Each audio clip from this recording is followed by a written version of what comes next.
Cigarette మందు తాక్కండి, పోతారు. Cigarette ఎలా తాగుతారు బా? రేయ్, ఇది సినిమా కాదు, స్పూఫ్. తీయండి అర్జెంట్గా.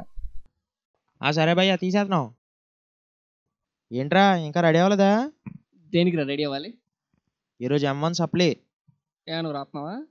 మర్చిపోయావా? నువ్వు కూడా రాస్తున్నావు. నేనేం ప్రిపేర్ అవ్వలేదు. బ్యాక్ బెంచెస్ ప్రిపేర్ అయినట్టు హిస్టరీలోనే లేదు. రెగ్యులర్ ఎగ్జామ్ పాస్ అయినట్టు కూడా హిస్టరీలో లేదు. ఏం కావు, టైట్లు వేస్తున్నారు.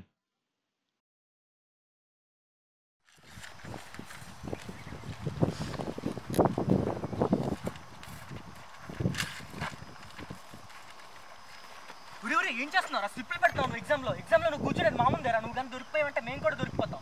నీతో పాటు మేము కూడా దొరికిపోతే ఏమవుతుందో తెలుసా నీకు? మేము కష్టపడి చదువుకొని రాసావు. అయినా మా కష్టాలు నీకేం తెలుస్తాయిలే, మా ఇంజనీరింగ్ కష్టాలు నీకేం తెలుస్తాయిరా? ఏంట్రా అన్నావు? మీవి కష్టాలా?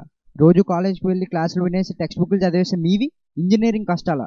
ఇంపార్టెంట్ క్వశ్చన్లు తీసుకొని టీచర్లతో క్లోజ్గా మూవ్ అయ్యి ఇంటర్నల్ మార్క్స్ వేయించుకునే మీకు కష్టాల గురించి మాట్లాడే హక్కు లేదు. అసలైన కష్టాలు ఏంటో నేను చెప్తా. ఈరోజు అసలైన కష్టాలు ఏంటో నేను చెప్తా, నువ్వు విను. ఎగ్జామ్ హాల్లో ఆన్సర్ రాకపోయినా బుక్లెట్ నింపడం ఎంత కష్టమో నీకు తెలుసా?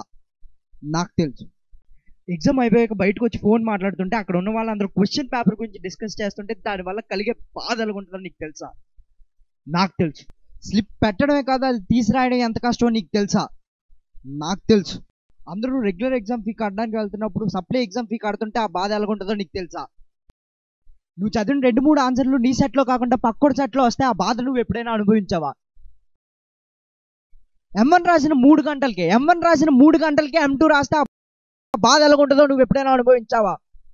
నేను అనుభవించాను. ఎగ్జామ్ రాసేటప్పుడు స్లిప్ కోసం నేల వైపు, గాలాడక ఫ్యాన్ వైపు చూసే మనుషులు నీ చుట్టూ ఉన్నారని నీకు తెలుసా? నువ్వు ఎగ్జామ్ రాసే హాల్లోనే ఉన్నారని నీకు తెలుసా? కంటికి కనిపించిన ఏదో శక్తి నిన్ను బ్యాక్లాగ్ రూపంలో ముంచేస్తుందని నీకు ఎప్పుడైనా అనిపించిందా? నాకు అనిపించింది. కాలేజ్ బయట పాక నీకు ఎప్పుడైనా అమలా కనిపించిందా? ఒక బీర్ కొడితే ధైర్యం వస్తుందని నీకు ఎప్పుడైనా అనిపించిందా? పాస్ అవ్వాలంటే పక్కోడిని దొబ్బాలి, లేకపోతే మనం పాస్ అవ్వని నీకు ఎప్పుడైనా అనిపించిందా? నాకు అనిపించింది. అందుకే స్లిప్ పెట్టాను, కాపీ కొట్టాను, గ్రాడ్యుయేట్ అయ్యాను. గ్రాడ్యుయేట్ అయితే స్లిప్ ఎందుకు పెట్టావు మరి? అంటే ఇది ఒక్కటే ఉండిపోయింది. ఎగ్జామ్ టైం అయింది, పవన్ వెళ్దాం. ఒక బ్యాక్ బెంచర్ వేరే కాదా, ఏ కాలేజీ అర్థం చేసుకోలేదు.